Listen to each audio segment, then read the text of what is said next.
Assalamualaikum warahmatullahi wabarakatuh. Hai, selamat sore teman-teman.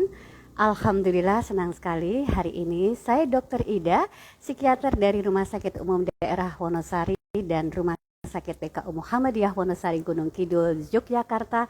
Kembali bisa menjumpai teman-teman di Instagram Live edisi hari ini, hari Jumat 4 Juni 2021. Saya ucapkan selamat bergabung untuk teman-teman yang baru saja bergabung. Hari ini kita akan membahas satu topik yang sangat menarik yang berjudul terapi kata. Ya, saya ingin sedikit berbagi cerita teman-teman. Kenapa kita bahas tentang terapi kata? Dari pengalaman saya sebagai seorang dokter, psikiater, ya, saya sering menemui orang-orang yang secara mental kemudian menjadi down ketika ada kata-kata yang mungkin menyakiti perasaannya, atau sebenarnya tidak ada maksud menyakiti perasaannya, tetapi itu justru membuat dia menjadi semangatnya menjadi turun. Tapi kadang-kadang kita hanya mengucapkan sepatah dua patah kata, tetapi ini bisa berdampak positif. Mereka menjadi punya kepercayaan diri, bahkan ingin bangkit dari keterpurukannya. Nah, kita akan membahas soal terapi kata ini dengan pakarnya tentu saja. Bersama saya, Dr. Ida, sudah ada sahabat saya, seorang psikolog klinis dari Universitas IAIN ya, Institut Agama Islam Negeri Kediri. Namanya adalah Ibu Ima Tati Imadatus ya. Kita akan berdiskusi dengan beliau untuk mengulik sebenarnya apa yang dimaksud dengan terapi kata dan apakah kita semua bisa menerapkan hal ini dalam kehidupan atau interaksi sehari-hari. Saya ucapkan selamat sore yang sudah bergabung, teman-teman yang sudah melambaikan tangan. Sorry banget ya kalau tidak bisa saya sapa satu persatu. Ya, langsung saja kita akan mengundang Ibu Ima.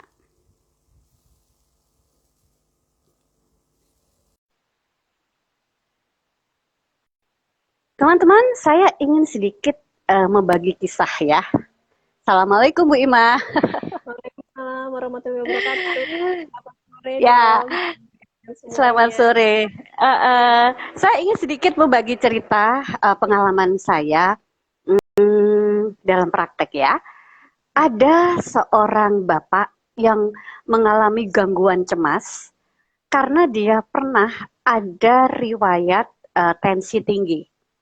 Kemudian pada saat dia periksa, ada ucapan ya, nggak tahu tuh ucapan dokternya, ucapan perawatnya, atau ucapan siapapun, dia mengatakan begini, kalau tensimu tinggi, kamu bisa ngoweh. Nah, jadi kalau ngoweh itu apa ya? Kalau stroke itu kan kemudian ada gangguan pada wajahnya ya, jadi tidak simetris, ngoweh gitu ya. Ternyata kata ngoweh itu sangat mendalam. Menekan. Kemudian dia datang kepada saya mengatakan, dokter saya takut ngoweh gitu. Jadi sebenarnya tensinya sudah terkendali, tapi kata-kata ngoweh itu begitu melekat di dalam pikirannya sehingga dia seolah-olah dihantui ketakutan bahwa saya akan stroke dan lain sebagainya. Jadi ini sebenarnya adalah satu kisah di mana ketika kita berucap mungkin maksud kita baik ya, tapi kalau kondisi pasien atau klien itu sedang tidak siap, maka bisa saja kata-kata kita itu justru tidak membuat dia menjadi lebih baik, tapi bisa menjadi stresor. Tetapi sebaliknya, ketika kita bisa memberikan kalimat atau kata-kata yang positif, yang awalnya down gitu ya, kemudian bisa bangkit kembali. Seperti waktu saya berdiskusi dengan Dr. Warih pada saat di edisi sebelumnya, Dr. Warih itu menceritakan kepada saya pada saat dia terdiagnosa CA-MAMI, saya mengatakan seperti ini, wis you kabeh kuwi kalah karo kersane Gusti Allah. Sudah yuk, semua itu kalah dengan kehendaknya Allah. Saya ngomong tuh juga nggak saya pikir, tapi ternyata kata-kata itu membuat dia menjadi bangkit dan merasa yakin. Seberat apapun yang dia alami, tidak ada yang tidak mungkin kalau Allah berkehendak. Jadi itu ceritanya Bu Ima. Ima. Kenapa saya bercerita, saya mengambil topik ini karena memang ternyata kekuatan kata itu luar biasa. Oke, untuk teman-teman yang mungkin belum kenal lebih jauh ya, siapakah Bu Ima itu? Saya buka rahasia ya, saya juga belum pernah ketemu langsung, Kita tapi buka saya sudah rahasia jatuh bersama ya, cinta. Kak. Iya, saya sudah jatuh Saya dulu, cinta Kak. dengan kelembutan wajahnya dan suaranya. Oke, Bu Ima silakan memperkenalkan diri kepada teman-teman, mungkin teman-teman saya ya yang belum tahu siapa Bu Ima. Silakan Bu Ima. Baik, terima kasih Bu Dokter. Selamat sore. Bismillahirrahmanirrahim. Assalamualaikum warahmatullahi wabarakatuh. Rekan-rekan semuanya, salam kenal. Saya adalah Tati Imadatu Saadati, MPSI Psikolog. Sehari-harinya saya mengajar sebagai dosen psikologi Islam di IAIN Kediri. Kemudian juga saya juga psikolog klinis di RSBL Kediri, juga psikolog klinis di Postpartum ID, dan juga psikolog klinis di EPC for Indonesia. Jadi selain itu juga praktek pribadi dan profesi utama saya adalah ibu rumah tangga. Oke, Jadi sama dengan saya ya. Profesi saya ibu rumah tangga, hobi dokter. Nah, betul. Jadi, kalau Bu Ima hobinya psikolog ya. Baik. betul sekali. Bu Ima, kita akan membahas tentang Iya, terapi kata. Kenapa sih topik ini kita bahas? Apa sih pentingnya kata? iya, baik. Gini ya dok ya, setiap hari kita itu kan berinteraksi dengan orang-orang gitu kan. Setiap hari juga kita itu pasti mengeluarkan yang namanya kata-kata. Bahkan kadang-kadang kata-kata yang nggak diucapkan aja itu sudah kita bisa connect begitu kan. Apalagi itu diucapkan. Betapa banyak orang yang kadangkala gitu tidak menyampaikan sebuah Menyadari. kata-kata, tidak menyadari bahwa kata-kata itu ternyata penting dan bisa masuk sampai di bagian area bawah sadar kita. Kadang dulu kita pernah di saat kecil gitu ya mengalami sesuatu kata-kata yang disampaikan oleh orang tua tanpa kita sadari gitu di saat itu banyak masuk dan itu menjadi sebuah luka pengasuhan kalau kata-kata yang kita terima itu tidak baik atau kata-kata yang tidak membuat kita nyaman.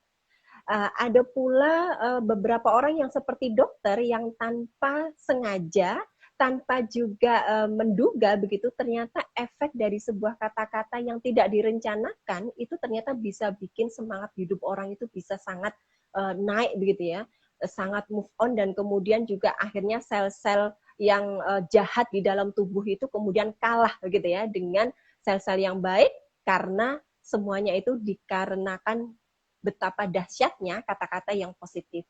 Nah, sehingga gitu ya, ketika kita memahami bahwa ternyata kata-kata itu efeknya luar biasa, saya masih ingat cerita tentang Thomas Alva Edison ya, di saat itu dia dianggap sebagai seorang yang retardasi mental.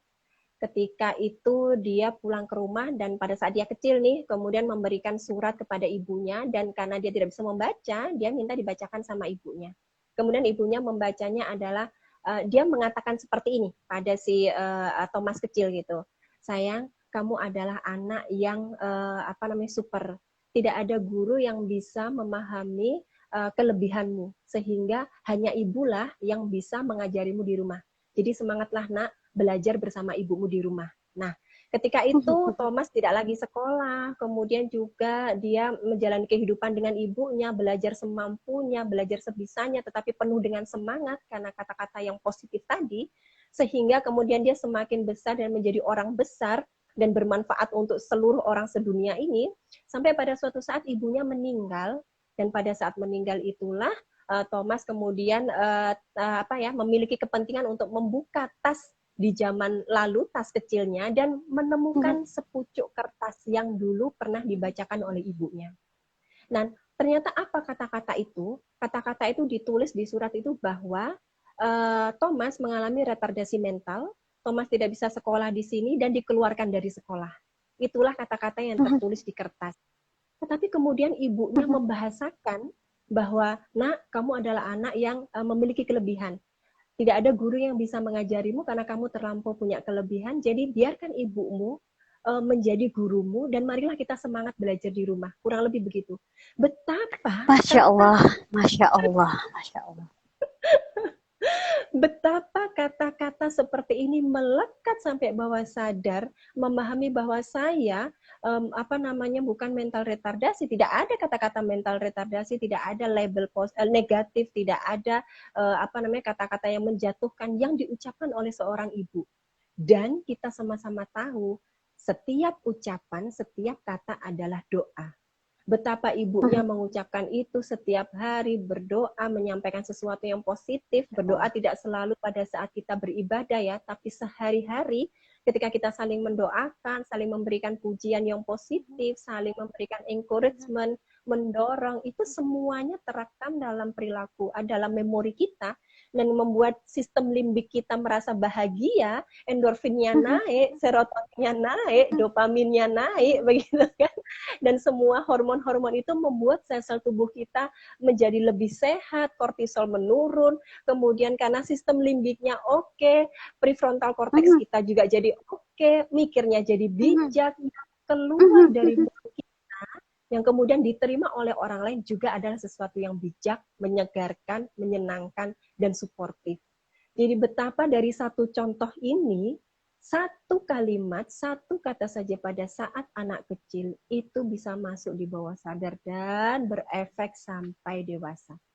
Saya yakin Bu Dokter punya pengalaman, saya juga punya pengalaman, rekan-rekan semua yang di sini juga punya pengalaman, betapa kata-kata yang positif itu rasanya kayak nyes gitu kalau kita ingat. Dan betapa pahitnya kata-kata negatif, kata-kata bullying, toxic positivity, topik-topik itu ya. Nah, dan itu tampaknya oke-oke saja, tapi ternyata nyelekit dan itu kebawa juga. Nah, jadi betapa penting yang Dok kita mulai menata gitu, apa sih yang mau kita katakan. Kita mulai berpikir apakah kata-kata ini menjadi support untuk yang lain, ataukah justru kata-kata ini menjatuhkan mental orang lain. Karena kita konsepnya kan dalam rangka kesehatan mental. Menurut saya itu menjadi sesuatu yang sangat penting, Dok. Luar biasa. Pembukaan yang sangat membuka wawasan dan wacana kita, teman-teman. Ternyata kelihatannya hanya kumpulan huruf, tetapi itu bisa menjadi kekuatan yang dahsyat. Ya, Bu Ima, kalau di dalam dunia terapi ya, kita seperti saya seorang dokter ya, atau mungkin Bu Ima sebagai seorang psikolog, kita mengenal ada dua model terapi. Yang pertama adalah farmakologi dengan menggunakan obat. Yang kedua adalah non-farmakologi.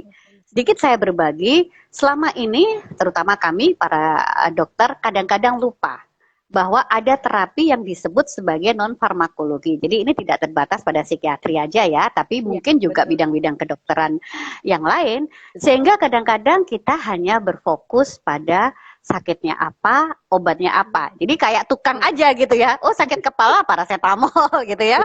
Sakit mah antacid gitu ya. Kemudian linu-linu meloksikan gitu. Tapi kita lupa bahwa manusia itu adalah makhluk holistik. Ada terapi yang kita sebut sebagai non-farmakologi atau terapi bukan obat, yaitu kata-kata. Nah, mungkin bisa dijelaskan lebih lanjut apa itu terapi non-farmakologi di dalam dunia psikologi untuk pendekatan terapi. Baik, Ibu Ima. Oke, Dok. Ya. Kita memahami ya bahwa dalam proses penyembuhan seseorang begitu, entah itu kita bahasanya klien kah, pasien kah, atau yang lainnya begitu, kita memang mengenal terapi holistik. Jadi ada banyak pasien atau klien yang tidak memahami bahwa semuanya itu harus berjalan bersamaan, antara biologis gitu ya, antara psikis, kemudian antara sosial, dan kemudian juga jangan lupa spiritualnya juga. Spiritual. Jadi keempat hal ini sebetulnya yang kita namakan dengan terapi holistik itu menjadi kayak seperti yang dokter sampaikan dulu pernah gitu ya, menjadi kayak kekuatan begitu ya buat manusia itu untuk move on, untuk berubah.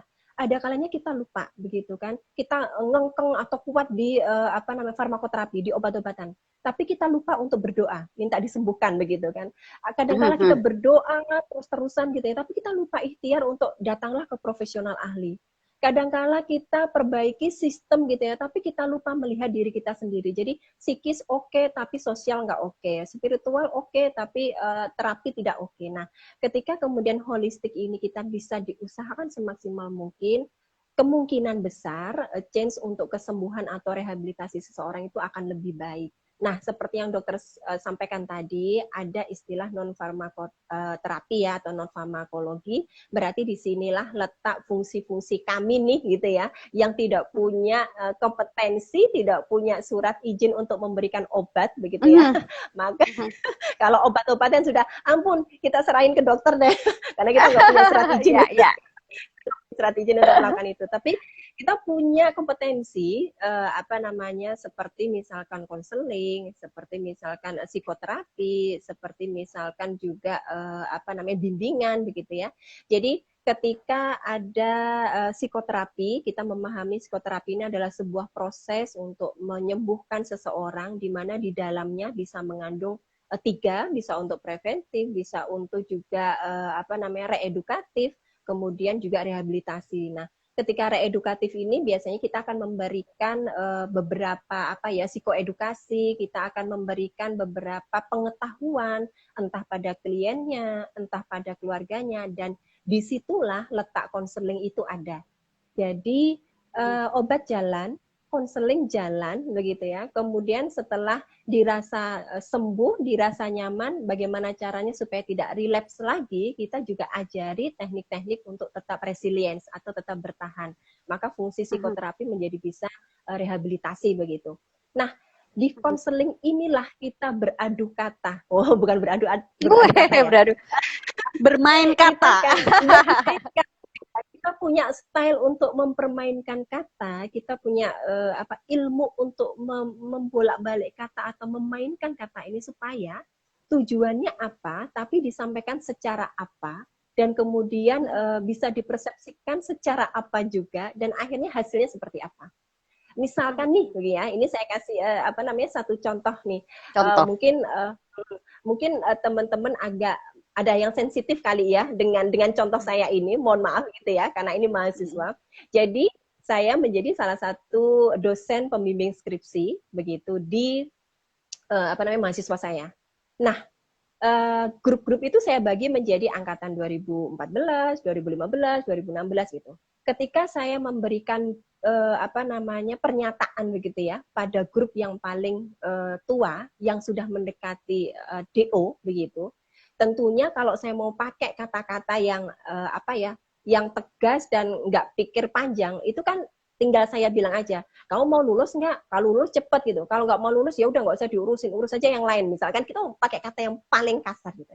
Tapi saya bisa mengganti dengan teman-teman, grup ini adalah grup yang paling senior.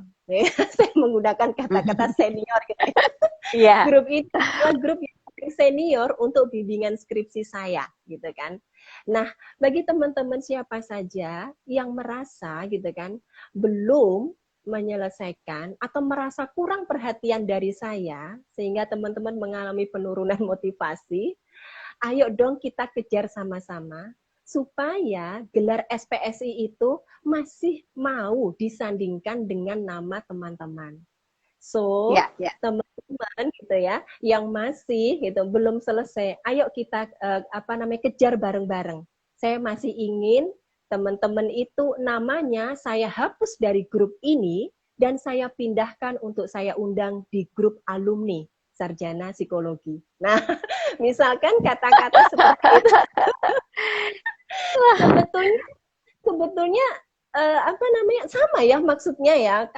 Kalau mau pakai bahasa yang kasar kan yang tadi ya dok ya. Tapi ketika saya menggunakan kata seperti itu tuh mereka itu kayak ya antara ditampar, ya antara dipeluk, ya antara di jadi nano-nano rasanya, tapi mereka kemudian banyak yang merespon gitu ya, banyak yang merespon untuk, iya Bu, apa kesulitan Anda? Iya Bu, saya sampai paling tidak saya membuka mata hati mereka untuk ini loh, ada urusan yang penting untuk kita selesaikan gitu ya, bagi Anda dan bagi saya dan bahkan bagi institusi kami. Jadi panjang ceritanya.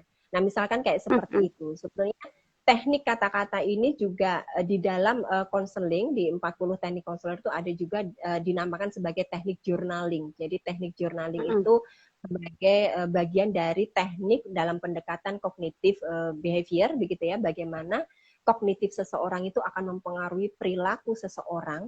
Jadi ketika mereka suka melakukan kata-kata yang positif, self-talk yang positif, kemudian juga cognitive restructuring juga. Nah, jadi journaling juga itu beberapa teknik yang menggunakan kata-kata yang kemudian bisa merubah pola pikir seseorang dan akhirnya pada perilaku seseorang. Nah, sedikit saya boleh sampaikan ya, Dok ya.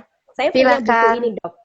Saya punya buku ini yang apa namanya membasuh luka pengasuhan begitu ya. Jadi di sini itu saya punya juga buku itu dikasih hadiah sama Dokter Tika. Oh, kalau Dokter rezeki ya, saya beli Dok. Kalau Dokter saya dikasih hadiah, tapi saya belum khatam itu. Jadi saya asik ini ada informasi yang penting gitu ya, betapa kata-kata itu sangat berpengaruh begitu kan. Jadi di halaman 58 gitu ya, Albert Mehrabian, jadi seorang guru besar emeritus psikologi di tahun 1971, ini udah lama banget ya, itu melakukan penelitian. Dia mengatakan bahwa hanya 7% aja inti atau makna pesan dari komunikasi itu tersampaikan melalui verbal. Sementara 93% dikirim oleh non-verbal. Kita sudah mulai berpindah begitu ya, dari hanya sekedar verbal, ternyata non-verbal juga memiliki makna atau pesan begitu kan. Nah, penelitiannya kalau cuma verbal tok gitu ya, nggak pakai intonasi, lempeng aja, itu tuh ternyata diterima otak itu hanya 7%. Jadi misalkan hari ini saya menyampaikan kata-kata yang nggak pakai intonasi ya Dok, jadi Albert Mehrabian seorang guru besar emeritus psikologi, nah itu udah teraja begitu, itu tuh nanti teman-teman itu cepat ngantuk, kadang juga nggak masuk otak gitu. Nah, kalau pakai vokal, jadi pakai intonasi, ada titik tekan dan sebagainya, itu sebesar 38%. Ditambah yang ekspresi, Dok. Ekspresi itu ternyata 55%. Nah, jadi makna pesan berasal dari ekspresi wajah atau bahasa tubuh atau visual. Jadi kalau yang cuma verbal itu 7%, yang 38% itu vokal, yang visual, jadi pakai ekspresi itu ternyata 55%. Sehingga, mohon maaf nih, zaman kecil kita dulu, apakah dokter pernah ya punya pengalaman seperti ini? Kalau saya pernah gitu ya. Saya lagi diajak di pasar, kemudian ingin dibeliin mainan, tapi ibu saya nggak boleh. Terus ibu saya gini ekspresinya waktu itu, gitu ya. Itu ada, itu kata-kata, nggak boleh gitu ya. Atau bilang tidak boleh, tapi nyubit. Nah itu kan jadi kayak istilahnya nggak boleh ya sayang ya, tapi ini dicubit begitu loh, itu kan non verbal. Nah itu kan nyambung tuh Dok, nggak boleh gitu kan ya, ekspresi itu kan bawahnya kereng begitu ya, atau menakutkan, tapi ada juga yang nggak boleh loh sayang, tapi nyubit. Kontradiktif ya Dok, nggak boleh ya. Jadi praktek-praktekan sekalian. Nah, jadi nggak boleh ya. Ternyata ketika itu ekspresinya ada, kata-kata itu akan memiliki makna yang sangat lebih besar banget gitu. Itu mengapa ketika kita menyampaikan sesuatu, usahakanlah pakai vokal ya, pakai intonasi begitu kan. Betapa public speaking itu di mana-mana supaya kita itu ngomongnya bisa teratur, sistematis, ada intonasi dan sebagainya.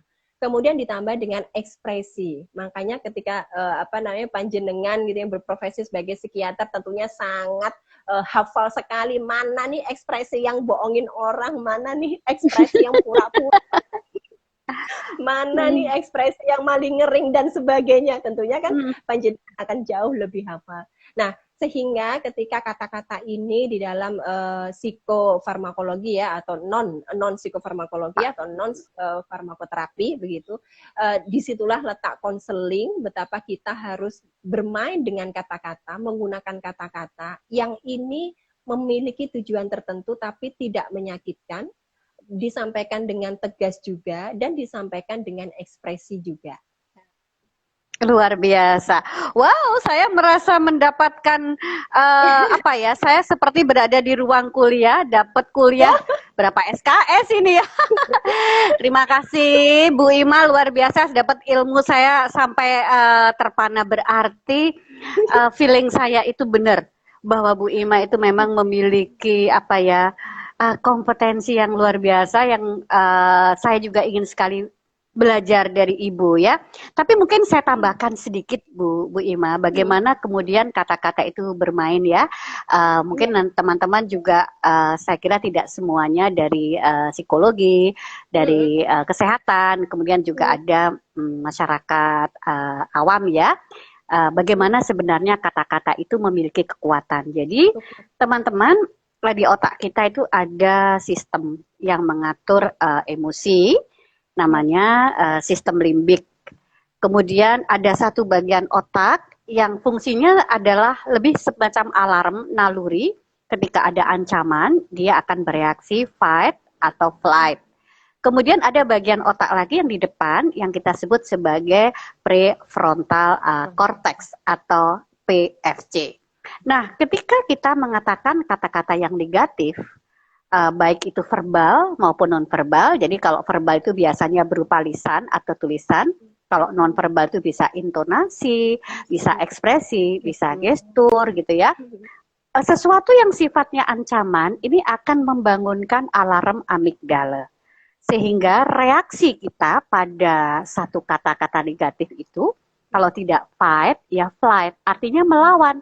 Itu sebabnya kenapa iklan rokok itu tidak pernah larangan tentang rokok itu tidak pernah berhasil karena larangan merokok itu sifatnya ancaman. Merokok membunuhmu, merokok membahayakan janin, menyebabkan impotensi. Itu ketika kita diancam, maka naluri kita itu ingin melanggar gitu. Itu berarti ketika ketika amigdala itu dibangunkan, reaksinya adalah fight, dia melawan, atau flight. Jadi flight itu dia menghindar tapi bukan karena kesadaran penuh, cuman takut sebentar aja. Kayak tikus, kemudian ada kita dia lari, tapi begitu tidak ada kita, dia kemudian datang gitu ya. Nah, jadi seperti yang disampaikan oleh Bu Ima tadi, memang perlu kita menggunakan kata-kata yang positif supaya amigdalanya itu tidak terbangun. Nah, kalau kata-kata positif itu kita akan sampai di bagian otak yang namanya prefrontal cortex atau PFC. PFC itu adalah pusat eksekusi, pusat pertimbangan, nilai-nilai norma ada di situ. Nah, jadi kalau kita memang mau menyampaikan satu pesan dan agar pesan itu benar-benar seperti yang kita harapkan, maka sebaiknya gunakan kata-kata positif, baik kata-kata verbal maupun non-verbal. Kira-kira seperti itu ya Bu Ima. Bu Ima, boleh kita sapa mungkin ada teman-temannya Bu Ima atau mahasiswanya Bu Ima yang baru bergabung, silakan disapa. Iya. Terima kasih ya anak-anakku. Yo, kalau gini bahasanya anak-anak ya Bu ya. Anak-anak ya. Terima kasih. Ini saya sebetulnya sangat apa ya, bisa dibilang excited, juga nggak menyangka juga saya mengikuti beberapa psikiater ya, dan hari ini salah satu yang saya ikuti juga menyampaikan Pala Hargo kembaran ya. Saya follow jenengan dan ini memberikan wah itu keren tuh Pak Ago itu. Saya juga suka membaca ini quote-nya, Masya Allah, itu luar biasa. Dan sebetulnya ini Bu Dokter, ada beberapa loh yang bertanya, nanti Bu Dokter yang jawab aja ya. Ini bagaimana ini ada yang wah, kangen kuliah sama Bu Ima ya. Kalau kangen kuliah ya udah ikut. Ini alumni Bu, ada beberapa alumni yang mungkin bergabung. Yeah. Jadi kalau saya masih ngintil Bu sama emaknya ya, udah lulus juga masih ngintil sama emak. Saya nggak heran tuh kalau mahasiswanya Bu Ima atau mantan mahasiswanya pasti terkesan. Saya aja nih teman-teman ya, yang baru kita tatap muka lewat lewat IG itu 2 kali ya. Saya pernah diundang Bu Dua kali. Ima dan hari ini saya dengan Bu Ima itu, wah saya aja udah sudah merasa gimana gitu ya, seneng banget, saya luar biasa sekali. Dan ini menurut saya bagian dari rezeki ya. Teman-teman yang mungkin baru saja bergabung, yang belum sempat mengikuti IG kami dari awal, silakan follow Instagram kami berdua. Saya Ida @Ida Psikiater dan Ibu Ima @Imadatus pakai S2 ya. Silakan Ibu biar nggak. Jadi kalau Ya, yang berkenan tuh mau saya @Tatiki Madatus. Ya. iya, nanti bisa dilihat di flyer ya. Oke Bu Ima, mungkin kita saatnya untuk memberikan kesempatan kepada teman-teman yang ingin bertanya. Nampaknya kalau kita bahas soal ini akan panjang. Mungkin kita bisa bikin berseri ya. Mudah-mudahan kita diberikan kesempatan berpanjang, kesempatan waktu untuk kita bisa berdiskusi lagi. Saya bisa dibantu juga untuk scroll Bu Ima karena saya ada kendala untuk jarak dekat ya. Atau mungkin teman-teman bisa bertanya lewat kolom pertanyaan itu mungkin lebih fokus ya. Silakan, ada yang ketubuk-tubuk, silakan. Saya melihat ada yang bertanya nih.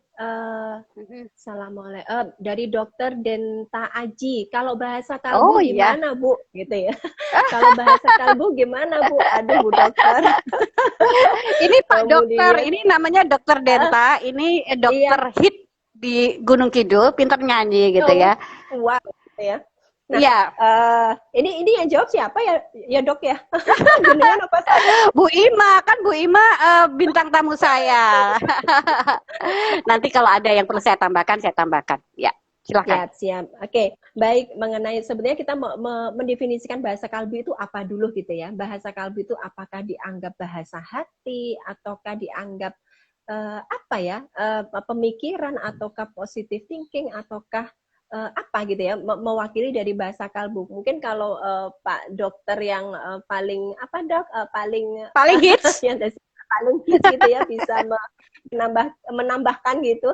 Tetapi kalau misalkan saya berpikir bahwa bahasa kalbu itu adalah bahasa hati begitu ya, tentunya kita menyadari secara genetik begitu ya, apa-apa saja yang pernah dilakukan oleh orang tua itu pasti akan menurun pada anaknya ya. Secara konsep genetik kan ada resesif, dominan begitu kan. Paling tidak di dalam inti sel kita, di dalam mitokondria kita itu tersimpan pesan-pesan atau blueprint yang ada di orang tua kita.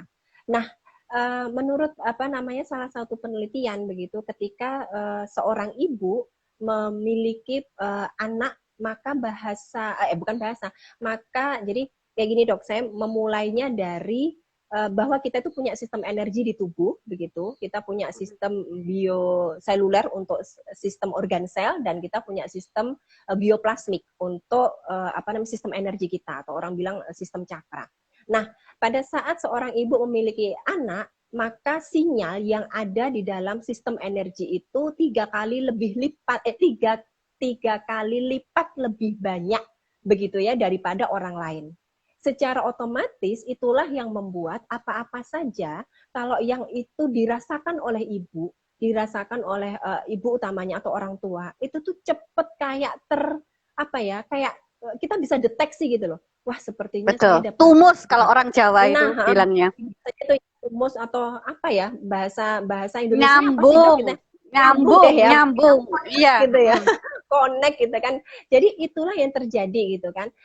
Nah, kalau misalkan kita anggap bahasa kalbu ini sebagai bahasa apa yang ingin disampaikan, tentunya kembali lagi bahwa kita punya ilmu genetik yang seperti itu, kita punya ilmu bioplasmik yang seperti itu, maka jika kita sebagai orang tua itu punya masa lalu yang bahagia, tentunya pesan-pesan itu akan terekam dalam mitokondria si anak. Sehingga kemudian kita itu akan berasa lebih klik gitu sama si anak. ditambah dengan bagaimana keseharian kita sebagai seorang anak yang selalu diberikan kata-kata positif atau kata-kata yang mendukung. Nah, kalau kita Dok sebentar ya, ini saya tancepin ini loh baterainya ada Iya, low, bisa iya. sebentar. Sambil nancepin, mungkin bisa saya tambahkan ya. Jadi Oke. menarik sekali apa yang disampaikan oleh Bu Ima tadi bahwa ternyata orang tua itu memiliki semacam apa ya koneksi dengan anak-anaknya. Ini bukan semata-mata suatu kebetulan, tetapi pada saat kita sedih, kita gembira, itu pada saat mungkin pada proses dia secara genetis, gen sedih dan gen gembira itu juga juga kemudian diwariskan gitu ya kepada anak-anak kita gitu ya, ataupun mungkin prosesnya sudah dewasa, tetapi karena kita kalau mungkin bicara sederhananya ada frekuensi atau gelombang yang sama, jadi ketika kita lagi sedih itu kemudian anak-anak kita juga ikut merasakan. Betul sekali Bu Ima, dari pengalaman saya sebagai psikiater, sebagai dokter, saya misalnya ketika orang tua ya datang kepada kami menyampaikan, dokter ini anak saya itu kok itu ya kok sama petir takut, anak saya kok jadi rewel dan lain sebagainya. Nah biasanya saya sebagai psikiater saya tidak langsung tanya anaknya, tapi saya tanya orang tuanya. Kemudian saya tanya, ibu apa yang terjadi pada ibu? Terus dia cerita, iya dokter saya tuh lagi sedih, saya tuh lagi ada masalah. Nah ternyata ini urusannya bukan urusan anak saja, tapi ketika perasaan ibu orang tua itu sedang tidak dalam kondisi baik, ternyata itu berpengaruh. Mungkin kalau zaman dulu itu kalau anaknya jadi rewel ya, karena mungkin ibunya atau orang tuanya lagi tidak terlalu baik secara. Iya betul sekali ya. Oke Bu Ima mau dilanjutkan silakan. Oke, jadi sebenarnya yang disampaikan dokter tuh sangat betul sekali ya. Ketika si orang tua ini kembali lagi dia akan menunjukkan ekspresi-ekspresi yang mungkin tidak nyaman, bahkan beliau menyebutkan kata-kata yang tidak nyaman dan itu direkam sebesar 93% tadi, otomatis di dalam kehidupan anak ini akan mengembangkan label-label yang negatif, label-label yang toksik begitu kan, sehingga si anak ini kemudian akan membawa kalau tidak didampingi segera atau tidak dapat intervensi segera, ya kemungkinan mereka akan punya kemungkinan untuk akan mengalami gangguan di masa dewasanya. Kalau itu ditilik di belakang begitu ya dok. Nah kembali lagi saya masih menunggu Pak Dokter yang paling hits belum memberikan keterangan bahasa. Iya. Tapi saya mungkin bisa menambahkan bahwa kita memiliki bahasa kalbu sebagai sebentuk sebuah doa begitu ya. Jadi sebetulnya nanti di akhir saya akan menambahkan dok tentang doa itu terapi kata-kata kekuatannya seperti apa? Kekuatannya seperti apa gitu kan di dalam terapi ini. Nah mungkin seperti itu ya dok. Dokter siapa tadi ya dok? Saya lupa ini saya scroll. Dokter Denta. Dokter Denta. Mungkin bisa deh di cross check langsung ya dengan dokter Ida ya. Nanti kalau pas ketemu pas praktek. Jadi ketika, pada intinya ketika kita mengenali atau kita memiliki persepsi yang positif terhadap anak kita, kemudian kita bisa menyesuaikan diri dengan apa lebih dan kurangnya anak kita, dan kita akan menyampaikan ekspresi tadi, maka sebetulnya anak itu akan klik juga, karena sebetulnya tadi sistem energi, frekuensi kah, gelombang kah yang terbroadcast dari tubuh kita yang lewat titik-titik meridian ini di seputan di area bawah kulit kita. Nah, itu sebetulnya nanti akan nyambung begitu ya. Makanya apa yang diucapkan berhati-hatilah gitu ya, utamanya para ibu, nanti doa ini bisa ijab. Kalau anaknya terjadi sesuatu yang tidak nyaman, langsung dibalik aja. Misalkan begini, rata-rata kan nakal susah diatur, itu sama dengan kita kayak ya Allah jadikan anak saya nakal dan susah diatur. Jadi kayak seperti itu. Langsung dibalik aja. Seperti doa. Langsung dibalik aja dong. Mau jadi presiden kayak, aduh calon psikiaterku ini ya. Kok kreatif gitu ya. Aduh jadi, anakku kok kreatif. Padahal lagi jengkel loh ya. Karena kan tadi 3 ya dok ya. Daripada kita itu sudah vokalnya nggak oke, verbalnya juga oke, ekspresinya nggak oke, ya paling nggak kalau ekspresi masih kayak nahan, vokalnya yang dibikin baik atau verbalnya yang dibikin baik. Tetap lihat katanya ya. Kata-katanya harus ya positif begitu. Oke, baik Dok, ini selanjutnya saya coba apa namanya scroll ya. Pengen udah ini ya konsultasi sama Bu Ima ya, tinggal hubungi saja mau pakai lewat ini dari Mbak Khoiri ya. Kalau kita mau melarang anak, gimana caranya Bu biar anak tidak terlalu marah dan kecewa? Oke. Jangankan anak begitu ya. Kita aja membutuhkan penjelasan mengapa harus dilarang dan mengapa diperbolehkan.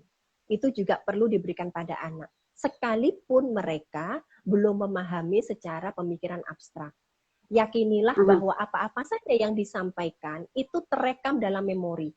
Saya masih ingat banget kolega jenengan Dr. Santi yang menyampaikan ada proses encoding, ada proses storage, ada proses retrieval. Itu saya senang banget gitu ya. Jadi bagaimana apapun itu masukkan dulu aja. Semua yang positif itu masukkan. Nanti dia akan disimpan di storage dan pada saat sel-sel sarafnya siap, mereka akan bisa memahami apa sih maksud yang dikatakan oleh orang tua saya.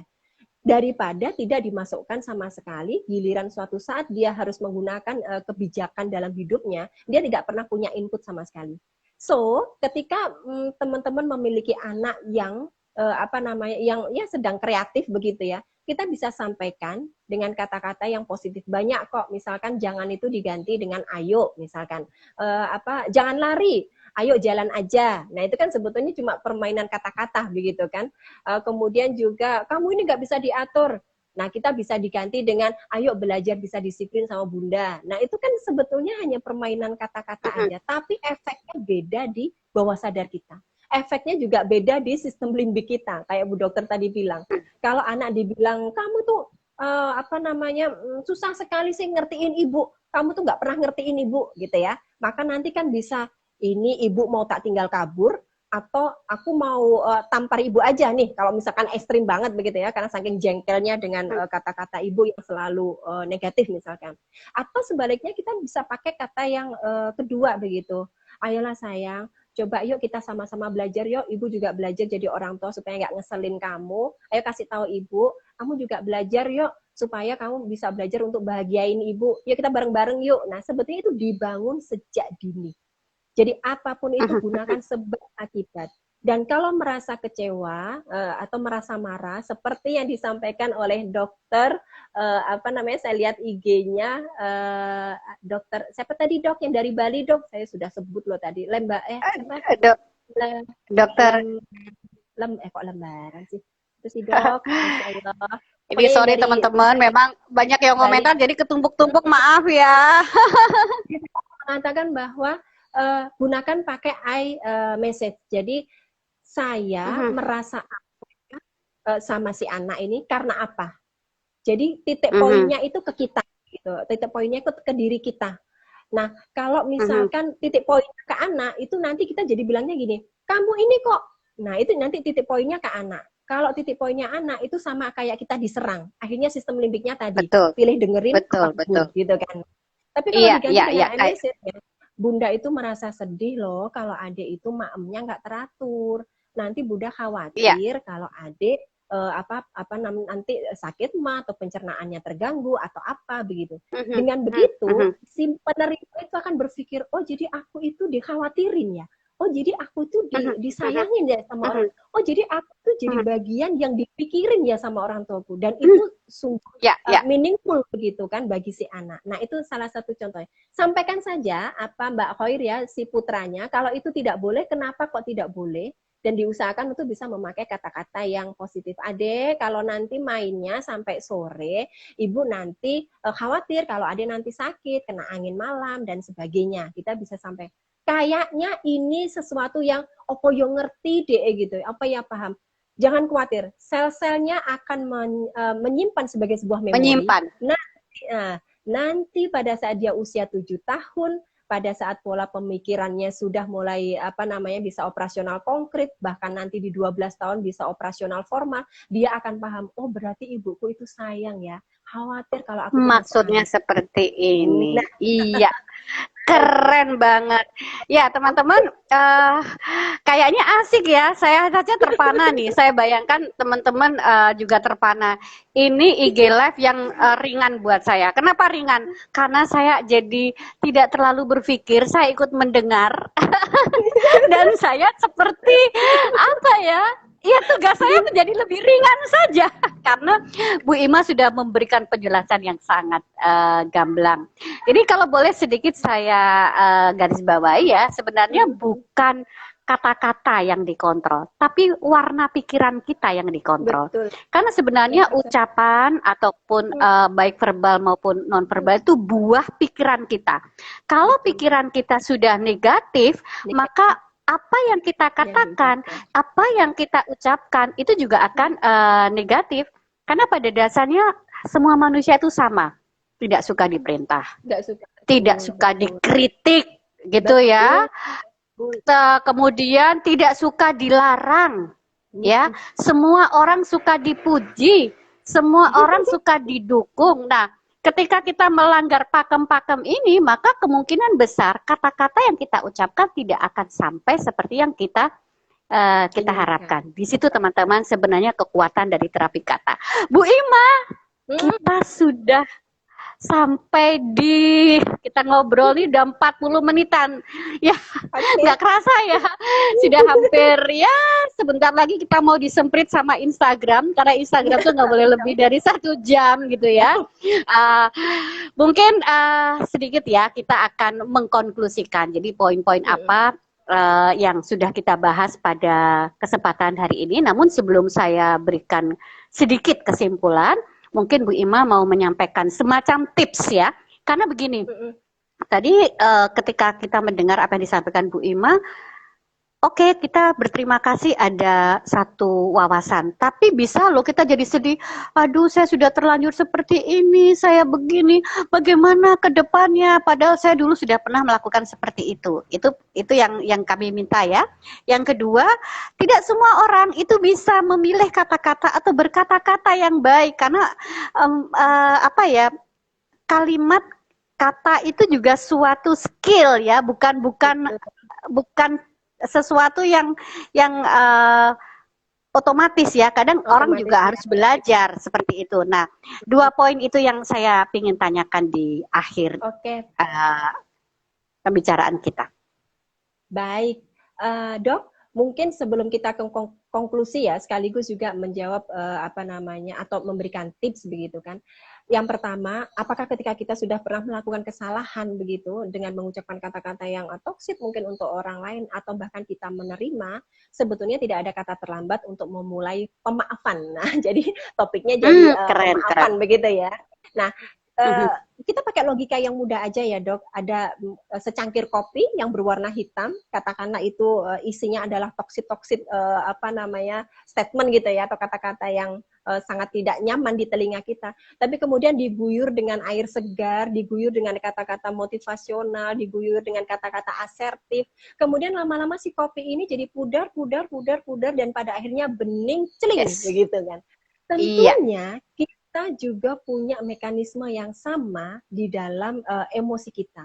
Ketika emosi kita itu terluka oleh entah itu pengasuhan, entah masa lalu kita, maka ketika kita menemui seseorang yang membantu kita untuk cleansing emotion begitu ya, atau menguraikan emosi kita, maka seperti itulah ketika kita diguyur dengan air yang tadi saya bilang. Jadi apa yang sedikit-sedikit sesuatu yang tidak nyaman itu lama-lama akan pudar, dan kembali lagi itu tidak akan hilang. Kalaupun pudar 100%. itu 100% gitu. Tetapi paling tidak kita bisa membuat reframing, atau kita bisa membuat pemaknaan ulang terhadap kata-kata yang pernah diberikan pada kita. Dengan kita melakukan pemaknaan ulang, tentunya di situ kemudian prefrontal cortex kita yang bertugas untuk decision making jadi kemudian berpikir ulang. Sepertinya dulu saya kalau berpikir ini adalah irrational thinking ya. Ini adalah irrational belief ya. Dan sekarang ketika saya dibantu oleh mungkin profesional ahli atau sahabat-sahabat di sekitarnya, kok saya jadi kayak kebuka ya mata hati saya, kayaknya saya harus move on deh. untuk menyelesaikan emosi saya. Nah, jadi yang pertama jangan bukan jangan ya, yuk, karena kalau jangan otaknya nggak mau terima kan dok. Iya, Jadi benar-benar. yuk kita mencoba untuk membuka hati, memaafkan dan belajar memaafkan begitu. Untuk memaafkan dan belajar memaafkan dan belajar untuk menerima maaf dari orang lain. Sehingga Masya kalau itu Allah. ditanamkan gitu kan ke diri kita sendiri, kita tuh jadi kayak berasa enteng.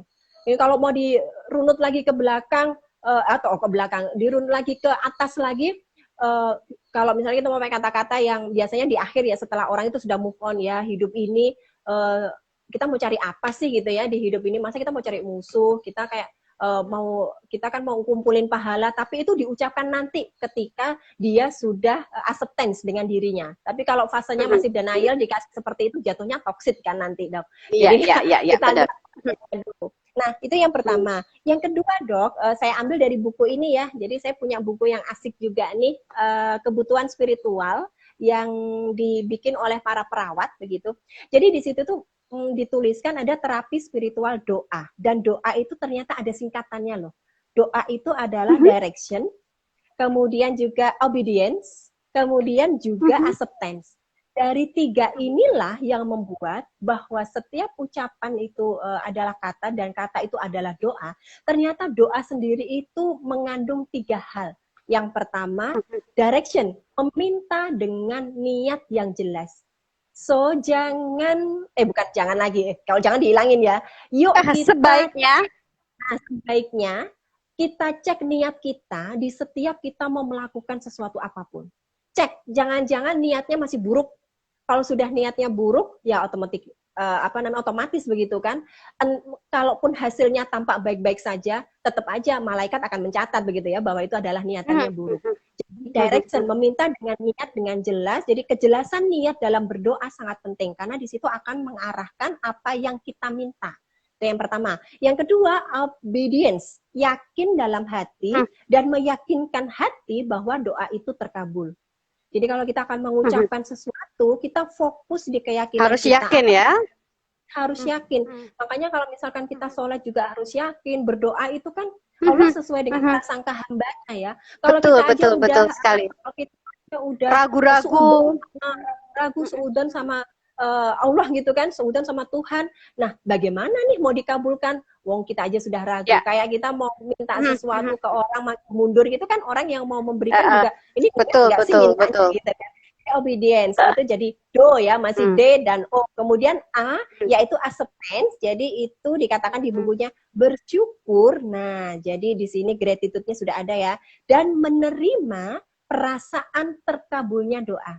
Disinilah letak afirmasi. Sering kita Masya itu Allah. dalam situasi kepepet begitu ya. Kita kalau di teknik-teknik yang secara umum, yuk afirmasi, kita bayangin, kita berada dalam situasi yang menyenangkan. Misalkan saya lagi redek mau presentasi. Saya ingat-ingat waktu itu pas saya ngisi materi, pas saya ngisi presentasi, kok ada aja yang minta foto sama saya. Ternyata seneng ya dimintain foto. Dan itu saya puter-puter. Kalau di dalam hipnoterapi kan itu seperti kayak menghadirkan kembali situasi yang menyenangkan begitu.